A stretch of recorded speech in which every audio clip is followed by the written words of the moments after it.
Bakunzi b'ikiganiro umuntu muzima twongeye kubaramutsa mu izina rya Yesu. Tubashimiye cyane abantu bafasha akanya kugira ngo badutege amatwi mu kiganiro cyacu cama kihaca imisi yose ku munsi wa gatatu saa moya n'inusu no ku munsi wa gatanu ari wa gatandatu isabato saa mbiri z'ijoro. Ubwo rero abatoye mwese kumviza ikiganiro Imana ibaha umugisha. Tumaze imisi tubaha ibiganiro binyuranye bivanye n'ibibazo abantu benshi bagiye batubaza. Twabonye ko harimo ingwara nyinshi ziguma zigaruka abantu batubaza ko.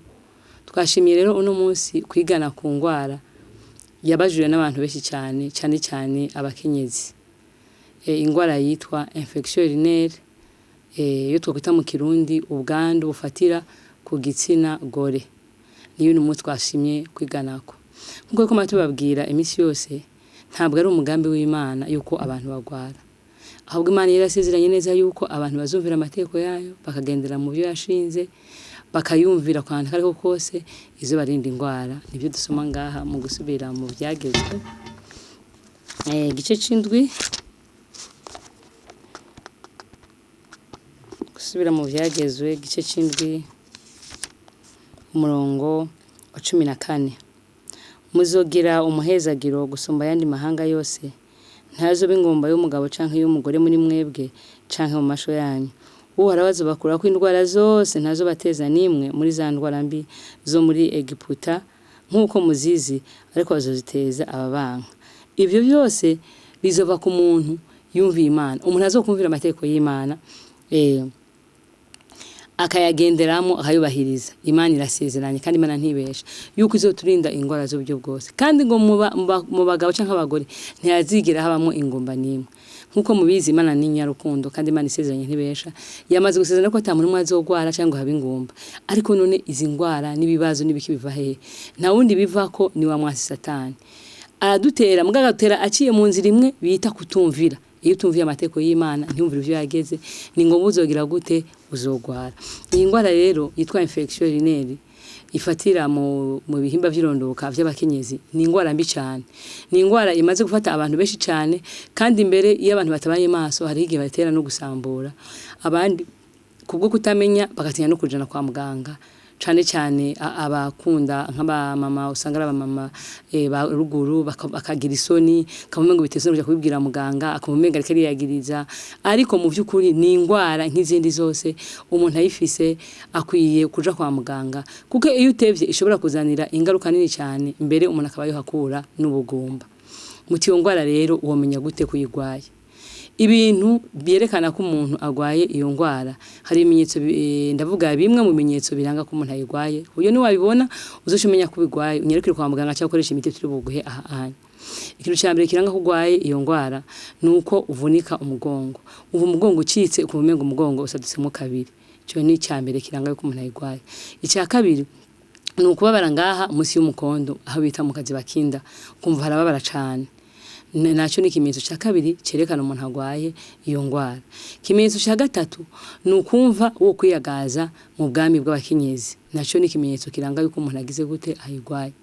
Ikindi nuko umuntu ashobora kugwara uduhere aho nyene mu gitsina.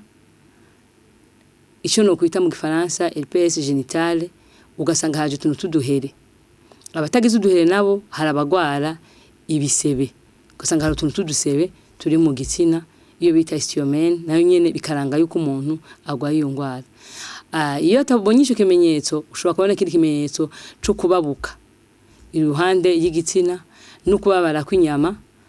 zigize igitsina navyo nyene ugasanga umuntu bumengo birababira ukumengo mu bwami bw'umukenyezi hameze nk'ahaka umuriro. Ivyo navyo biragaragaza ko umuntu yobagwaye iyo ngwara.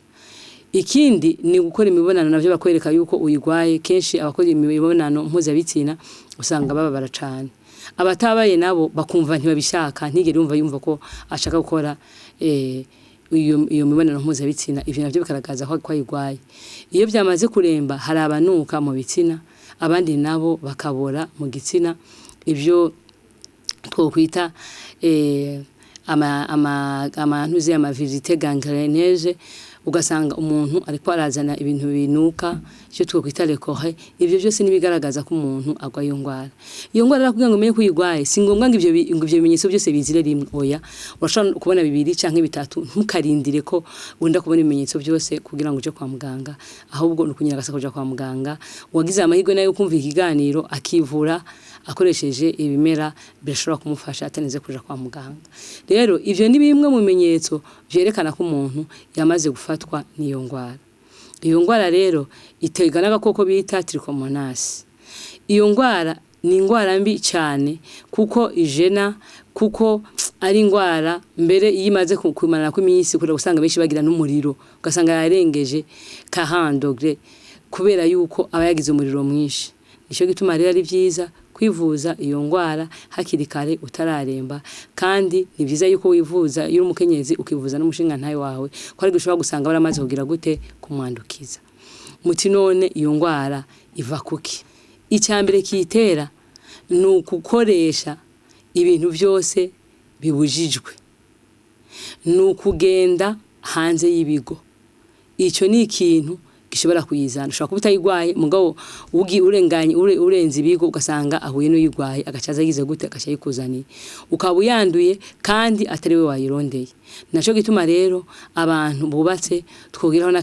nakajyo kubagira inama ni vyiza yuko umuntu wese abumbwa n'umukenyezi w'ingwe ijambo ry'Imana bitubwira nta muntu ba yamuguhatiye ko oba mutoye umukunze nubwo ubona hari byo adashikana upfu mubimwigisha nawe akabimenya hako urenga ibigo ukaja kurondera abo hanze ukazana ingwara ikazana induru ugasanga bimwe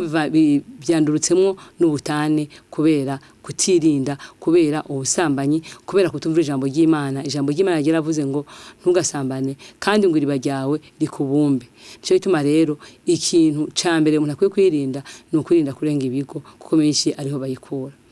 ishaka biri gitera iyo ngwara ni sukurike rifatanije n'ubutamenya buriya rero isi yacu abenshi bafata igisirimu bakibazana nibwo kumenya ariko hari ibisirimu twigana by'abazungu ugasanga bitugejeje habi ari bya bintu usanga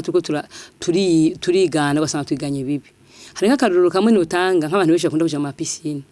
murabone ko amapiscine yogamwe abantu ubwoko bwose bingora nyinshi utazi rero urashaka koga ukaja muri piscine ugasanga iyo ngwara igize gute uyanduriyeho uhenaho gakoko wamara guhura nako benshi bavuye muri piscine ntibaca boga ngo bace bahindura impuza hari abaca baheza koga gacabira mu modoka gacavuga ati nza kogera muhira aho nshobora kuronka ibikoresho byose nisanzuye ariko nikosa rinini kuko ako gakoko ushobora kandura mu minota mikenyi cyane nibiza rero umuntu ahejeje koga muri piscine yuko yoshaje muri douche akitunganya kandi ukihanagura bihagije na isume yawe wewe ubwawe utayisangiye n'uwundi apanaziya dusanga hari yanyi baba tubiki hariya mu madushe yabo ahubwo gakoresha isume yawe bwite kuko ubu yizeye kandi ubuzi ko wayimeshe ubuzi ko wayitransfer ubuzi ko wayigoroye atakibaza ifise kuri wewe ni siviza ro kumenyera amayisume y'abantu musanze mu mahoteli amayisume musanze mu madushe utarayamenyereye ni viza umuntu kugendera akayisume kiwe bwite ntamenyere amayisume y'abandi ikindi shaka bikujanye n'isukurike navuze ko rifatana keshi n'ubutamenya hari benshi bakunda gukoresha amasilipe mugabo ari muri la apana amasilipe y'ipama ibitabo bitubwira neza yuko amasilipe meza muri ko kwambara amasuvêtement akoze muri coton y'ipama niyo meza kuko niyo akamura ubukanye buba buri ku bwami bw'abakinyezi ni biza roko tumenyera gukoresha amasuvêtement ari muri coton kuko afise ikintu kishisha tumarira agwanya uko kuntu kwama ukanye ikindi nuko abantu benshi bakunda bavuye muri toilette bakunda koresha amapapier de toilette uriya amapapier hygienique si meza kubera yuko yahuye n'amazi akanye acamena nkayavuvuka uzu bifate ari nko umuntu kihanagurura arashitagurika kujya gushitagurika rero burya buntu urashaka kuyegeranya bukavamo ubucafu kazoba ari bumwe bushobora kubika ubucafu mu mubiri wawe utabizi cyane cyane yuko umuntu kenshi kunda gusanga atakurikirana atari ahantu ashobora kumayibona usanga atikurikirana ngo arabe ubwo bushitago bwa papier hygienique bwa bwasigaye ni biza rero gukoresha amazi noneho hama ukihanagura na isume kuko niyo meza akuraho ubucafu bwose kandi ugakora isuku ukuri imbere ujana inyuma ubwo abakinyizi bashobora byumvira kugira isuku ryiza ikindi ntoreka kuvuga n'abantu ukunda gusanga kenshi bakoreye umubonano batiyuhagiye, uwo nawo n'umwanda ushobora gutera iyo ngwara. Abandi nabo nabaheza gukora imibonano mpuzabitsina kandi ntibasubire ngo biyoge ngo nabo nyene bagire gute bongere bigirira isuku, ivyo byose birashobora gutera iyo ngwara. Ubwo rero murumva yuko mu butamenya canke se mwisukurike umuntu ntashobora kugira gute ashobora kwandura iyo ngwara. Ahantu hagatatu novuga umuntu ashobora kwandurira iyo ngwara ni mu biribwa. Hari ibiribwa bimwe tugeze mu misi y'imperuka kandi Paulo yandikiye Timoteyo biko bizo ari bihe bigoye. Ubu rero isi yose yamaze kononekara bivanye n'imiti ibikoko babitera, bivanye n'ibisagara byamaze kononekara, ugasanga nk'amafi menshi atunzwe n'imyanda ibiva mu bisagara. Muzobona haya kwitanganyika, muzobona amatiyo manini agenda ava mu bisagara amanukiramo, n'usanga hari ibifi binini kubera bigiyo myanda. Hari igihe rero songo ushobora kurya iyo fi ugasanga ifite iyo myanda. Ni byiza rero yuko umuntu yo kwirinda nibi turya cane notanka akarorero nko kunka, hari inshinge, hari imiti batera inka bwa veterineri bo barayizi, ugasanga handitse ko ngo amata y'inka ntazanyobwe imbere y'indwi zibiri, kugira rero ngo ubwire umuntu umudandaza ngo akama inka hama ayo mata ayasese, kiba ari ikibazo gikomeye cyane muri iki gihe c'ubukene, cyane muri iki gihe c'abantu kuba barakumuntu atacho bimubwiye kuba ari imisi y'imperuka. Cyane Bibiliya iratubwira ngo urukundo rwa benshi ruzagagize gute rwarativye mu misi y'imperuka. Ariyumvira n'ingene ufata namba akama amaritiro 200 kuyafata yose ngo yasuke hasi kubera ngo akize umwene muntu, ugasanga biramugoye atari umuntu atinya Imana ngo atinye n'icaha. Cyo bituma rero iyo banditse ko ivyo bintu n'abantu bake bashobora gukamira hasi, n'abantu bake iyo nka igize ikibazo acayirwa kuyigurisha bakayibaga, ntashobora kubwiza ukuri wabayiguze bati nane iteye wa muti bibuza ko umuntu ashobora kuyikoresha imbere y'indwi zibiri, rero inyama zawo muzituresha mu zihambe. Ngira ngo nawe mu Burundi mwoshinga intahe ni hake muja mumva bagize gute bahamvye inka, ndibaza namwe mwombera ivyabona yuko ni hake usanga bahamvye inka. Ni hake rero ukumva ko umuntu bangwe inka yanje naguze miliyoni imwe canke miliyoni zingahe ngo ayihambe kubera gukiza abantu. Cyo gituma rero umuntu ahubwo yovyirinda ko ntubuzi amata dukunda kuronka mu gisagara tuyagura mu ma cafeteria, ntubuzi ngo yavuye hehe. Ni ngombwa ko umuntu agira amakenga cane gose kwayo mata, kuko ushobora gusanga barateye nk'uwo mutu ugasanga ubihombeyemo, ugasanga abandi iyo ngwara. Navuze n'amafi nayo nyine ashobora gutera iyo ngwara. Inyama ugasanga inka zisanga zifisa gakoko, ugasanga hagize gute nawe urakaronse urakandukijwe. Ni vyiza ko umuntu yo kwirinda ibintu byose ushobora kugira gute kutuzanira izo ngwara, ahubwo umuntu agafungura ibintu vyiza bitari umuzanire akarambaraye. Maze kubabwira rero aho iyo ngwara iva, sinoheza kubabwira ingwara ngo mbabwira aho iva n'ibimenyetso ngo ndangiriza aho gusa, oya, ahubwo tuba dufise n'imiti dushobora gukoresha. Ijambo ry'Imana ryaravuze ngaha mu kuva 23 yuko mu byo koya byacu hazoba mu muti, Imana yarabisezeranye. Kuva 23 umurongo ngire ngo 25 haravuze ngo ariko jewe uhoraho Imana yanyu abari jewe musaba, naje nzohezagira ibyo kurya byanyu n'amazi yanyu, kandi nzokura indwara muri mwebwe. Imana ihabwa icubahiro. Imana irasezeranye neza yuko mu byo kurya byacu no mu mazi yacu yuko izobihumanura maze igakuramo indwara maze bikatubera vyiza. Ariko ibyo byose nabivuze bivana n'umuntu yumvira amateko y'Imana kandi akayitondera, ntabwo biba ku muntu wari we wese. Ubwo rero umwandisi umwe niwe yanditse ngo, umwandisi umwe Socrate yaravuze ngo keto nalima soit remède, keto remède soit nalima. Nuvuga ngo rero indya yawe misi yose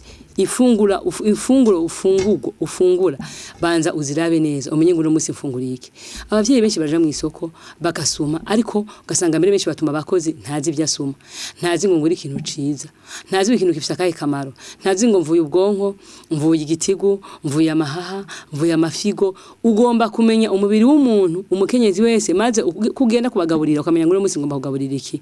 ejo ngomba kugaburira iki. Nukurikira ibintu gusa byo kuryohereza vy'isose vy'akarere. Hari indya z'akarere nkini wacimbo, turafise abantu dukunda ubugari bw'imyumbati, tugakunda gasamaki, tugakunda ubugari bw'imyumbati. Izo ni indya z'akarere, ariko uje gukurikirana ugasanga ibyo mu burukeneye byose ntivyoboneka mu byo kurya byonyene, birasaba ibindi. Cyo bituma rero umuntu wese agomba kumenya, cyane abakenyezi niwe tukondabwira, bagomba kumenya iyo bagiye mu isoko kumenya icyo usumye. kandi ukamenya ngo uno musi umuryango wanje ngomba kugaburira ubwenge abana batanguye amashuri cyangwa se bari mu examen ifuko ndabaronderera ibintu bifasha ubwenge bwabo kugira ngo bagire concentration kugira ngo bashobore kwibuka ivyo bize kugira ngo batekereze kugira ngo biyumvishe ibyo byose bigasaba umupfasoni ko bikurikirana ku mushinga ntahe yandikiye kurondera nta mwanya bafite gukurikirana ivyo bintu wago harasi bakagenda we niko kumenya ngo umugabo wanje ari mu kazi kameze uko abana bari mu bibazo tugeze mu gihe c'imbeho kujya naho no bavyase nkibagira kumuha umupira atangurana ari bugire ya pneumonia yo kugwara umusonga canke ibindi ukamenya ngo umwana muhaye ibiyobe nyuma yo kurya canke noix de cajou ivyo byose ukamenya ngo birazomufasha bimukingira umubiri we wamana ubushuhe ivyo rero bisaba umukenyezi avyiteho kugira ngo ashobore kuvura umuryango wiwe kugira ngo umuryango we ugira amagara meza ya mafaranga yahora atanga aja kwa muganga ayakize ashobore gukoresha ikindi canke nabagoboke na mwene se wundi afite ikibazo gusumba gutanga ibihumbi n'ibihumbi uja kwa muganga kandi aho bari kubironka mu byo kurya vyawe cyo bituma rero umwandisi yavuze ngo ivyo kurya vyawe bikubera umuti kandi umuti wawe n'ubifungurwa zawe nuvuga ngo rero Imana yatugiriye neza iminsi yose twama tuko turivura ku meza mu gatondo na saa sita no mwijoro abagore rero bayishire mu bukerebutsi tukamadushangaho ibiganiro kuri televiziyo tubabwira imfungurwa n'akamaro kazo kugira ngo umuntu wese amenye ngo mfunguye iki nivuye iki nubwo butaragwara nikingiye iki ivyo bigira akamaro ku miryango yacu none imiryango yacu ikabijuru rito atangwara zirimo atanduru zirimo kandi ndazi ko umuntu wese arivyo bayifuriza umuryango wiwe rero hari imiti ngomba ndabahe dushobora kwikorako igihe cyose twumvise ko dufashwe n'iyo ngwara cyangwa naho utayifise wewe urashobora kuvura umuturanyi wawe cyangwa se kuva nunda ayigwaye kumuvura cyo kituma kwa dusaba yuko tuko turatanga ibiganiro nk'ibi dusaba abantu gushira gakaye hafi yabo bakandika ko benshi badutelefona ugasanga ngo nibagiye ngo nyibutsiki ugasanga kubera atanditse ashavyibagira ubwonko bw'umuntu ko barimo byinshi muri gihe cy'imisi ya nyuma yo guhangayika nibiza ngo umuntu yandike kugira ngo naho wabibagiye usubire consulte muri karne kawe wibuke cyangwa wiyibutse cyane wabona n'umuntu ayigwaye ushobore kumuhanura gituma tubishira ngaha ntitugomba kubigurisha twe turababwiriza butumwa bakorera ubushake ubutumwa bwiza rero Yesu yabutanze ngo tubutangira ubuntu no kuvura tugomba kuvurira ubuntu namwe bavyumva ni mudufashe muri uwo murimo namwe muvurira umuntu niwabona mwene Yesu agwaye umuvure urabe hamwe wari wavyanditse noneho umufashe nawe kugira gute kugira ngo nabagira amagara meza nawe nezerwe nawe yishime ko ikintu cyambere ubutunzi bwa mbere umwana w'umuntu afise unogira amagara mazima ngivyo amagara mazima ufise byose rero reka tubabwire umuti wa mbere umuntu yokoresha umuti wa mbere ni ugufata bwa mbere kwanze mbere ko dufata iyo miti no kubanza kureka ivyo byose bitera iyo ngwara burya niwo muti wa mbere kuko naho no kuvura nkaguha iyo miti yose ari ugasubira kuzurarenga ibigo ugasubira kujya zafungurwa mbi ukagira ryasukurike n'ubundi ngwara zogira gute zizogaruka ikintu ca mbere rero no kugira ryasuku nababwiye duhereye ku masuvetima cyane cyane abakenyezi nibiza ko amasuvetima yanikwa kuzuba niyo mategeko tubwirwa n'abaganga mu bitabo iyo wanditse kuzuba ajya mishwara iva mu zuba irica mikrobe yose iri hehe iri muri suvetuma hari abantu kumbura ushobora gusanga mupanze muri benshi ukagira isoni zo kwanika ugasanga inzu zirabananye nta kibazo abo nabo nibanike hanze none barondera gatambara kai transport bafukishe ya masuvetuma izo amashwara rayizo shobore gupenya ishobore gushikira ku mpuzo iyo bitabaye yuko naho ni byiza yuko imbere yo kwambara suvetuma ubanza kwirepasa ubanza kwishira ku ipasi kugira ngo wa muriro uturire ya mikrobe iri muri suvetuma kubera bukunda kwinyegeza mu bunyevunyevu hajya ahantu hameze nkagize gute nkahakanye hatumye neza ari abana bacu n'abavyeyi ubwabo nibaje bamenya kugorora amasiripe utagoroye naho niwanike kuzuba kugira ngo ushobore kwikingira izo ngwara z'ubwandu zifatira mu bihimba vyirondoka uwo ni wo muti wa mbere nukureka kandi kurenga ibigo nabivuze ubusambanye Imana yarawuje kuva kera mu bw'Isirayeli ubusambanyi bwamwe ari cyaha kibi kandi cyamye gisambura imiryango cyamye gitwara abantu benshi abantu babahanga abantu bakomeye ba Gideon ba Dawidi ba Salomo batwawe n'ubuki n'ubusambanyi sizo ngora gusa bizana ahubwo bizana n'ingorane nyinshi mu miryango ni byiza rero ko umuntu yokwirinda ubusambanyi kugira ngo ntagware kugira ngo ntabaza Imana kugira ngo azane n'amahoro mu muryango wiwe kuko Imana yabujije ico caha c'ubusambanyi ntagira umuntu arenga ibigo umuntu wese nabumbwe n'umukenyezi wiwe hama umuti wundi twavuga nuko umuntu agomba gufata ikarote zibi nziza za zindi zikiri mbisi apana zimwe zanambiye mu isoko ko bisho nsanga batuma abakozi ntibagende kuvyirabira abakenyezi nazo bishikira mu isoko basuma ibintu bikiri frais noneho ikaroti zibiri nziza ukazironga ukaziharura noneho ukazifungura imbere yo gufungura ibifungurwa vya mu gitondo imbere gufata petit déjeuner hama ku mfungurwa za sasita nukurondera amababi 10 ya yandi atavyibusha ariko ari yandi ya kapsine mugabo yavyibushe wateye ahantu hameze neza amababi 6 arakwiye ukayarunga neza amayakorunga neza ugakata buke buto wamara kubukata ugakanyira ko indimu nziza ikinishasha aho gasalade ukakihereza imbere yuko ufungura imfungwa za saa sita ukabikora imbere yuko ufungura imfungwa za saa sita kandi ukabigira akamenyero hama ku mugoroba nukurondera ubutete bune bwa tungurusumu nabwo nyine kiraza kubikenya kujya bure ahubwo banza kubukatakata ukarindira nk'iminota 5 cyangwa 10 kuko burya muri tungurusumu haba harimo imbaraga ikomeye cyane acide ishobora kugirira nabi umushishito wawe nibiza rero kubanza kudukata ukaturuka nk'iminota 5 hama kaducanganya n'ibi kujya byo mwijoro ivyo bifungurwa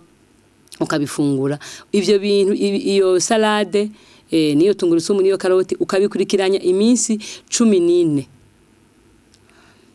ubwo ndiko ndavuga ku muntu agwaye ariko ku muntu atagwaye agomba gusa kwikingira niyo ufata iminsi 7 hamukaje usimba ukajifata rimwe na rimwe gusa ukaja ubishira muri hopa yawe niyo bikora 3 mu ndwi nta kibazo ku muntu ataragwara mugabo ugwaye niwe nabwiye ngo akoresha iyo minsi 14 kandi abikore successivement abikurikiranya adasimba hari abantu wandikira imiti ahubwira ngo yo ngo wa muti ngo sindakira uhamwaza ufashe gute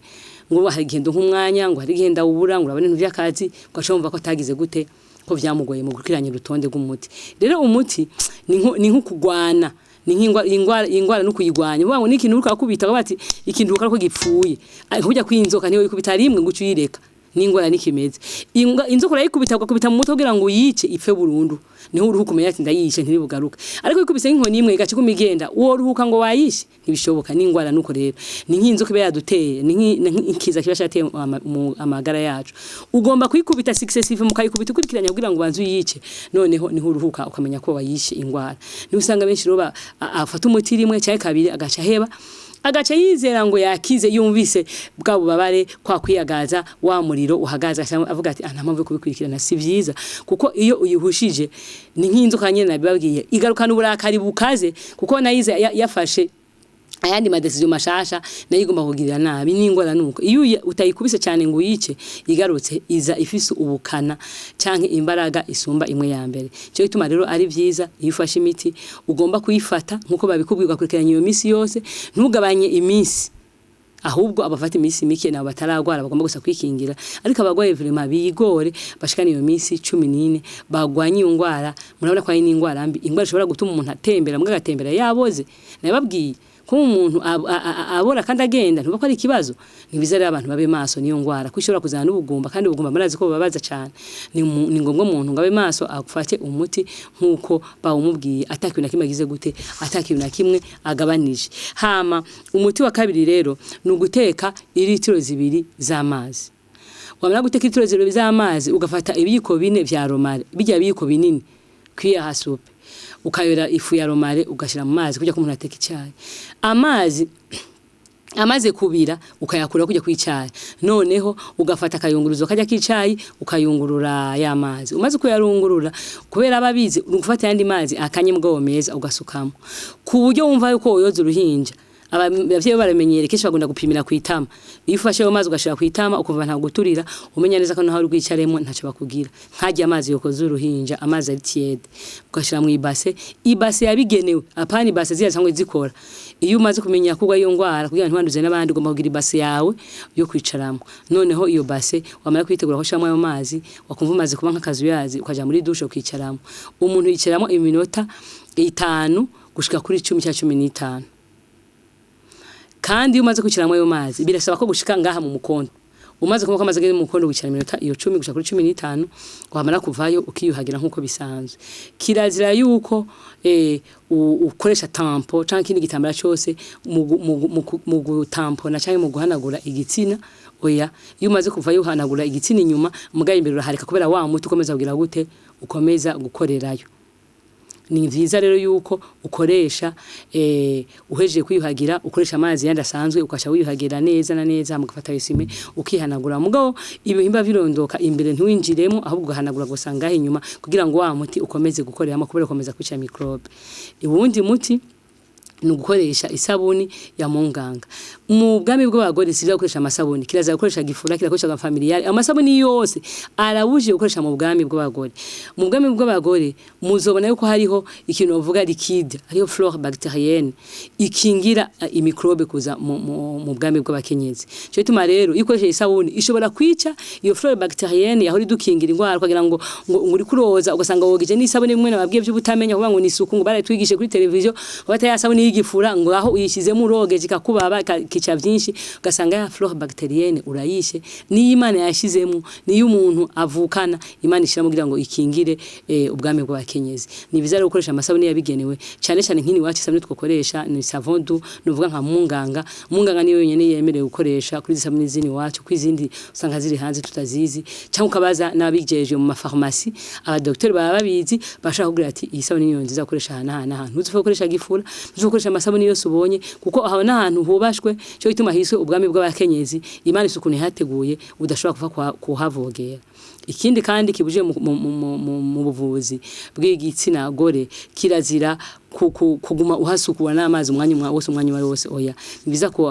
kuhasukura kuhoza mu gatondo na nimugoroba noneho umuntu akaryama amerewe neza kandi umuntu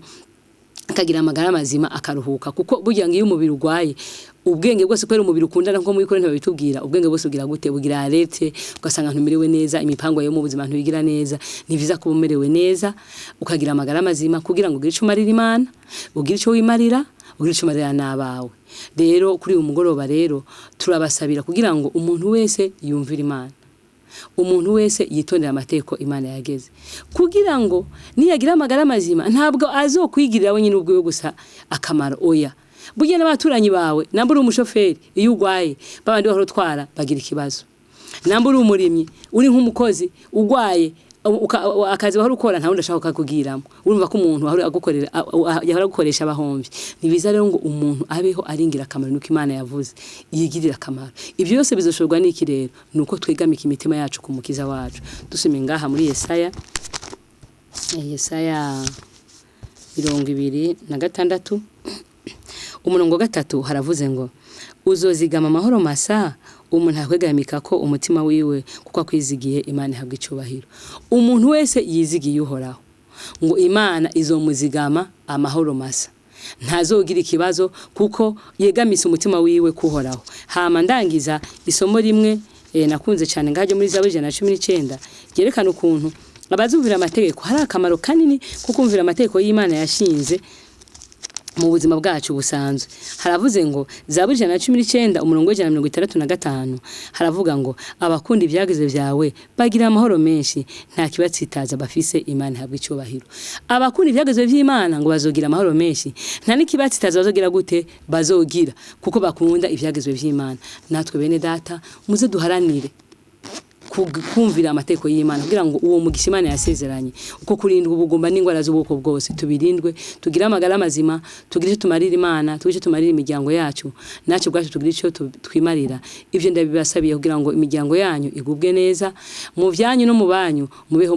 muhimbaza Imana mu izina rya Yesu.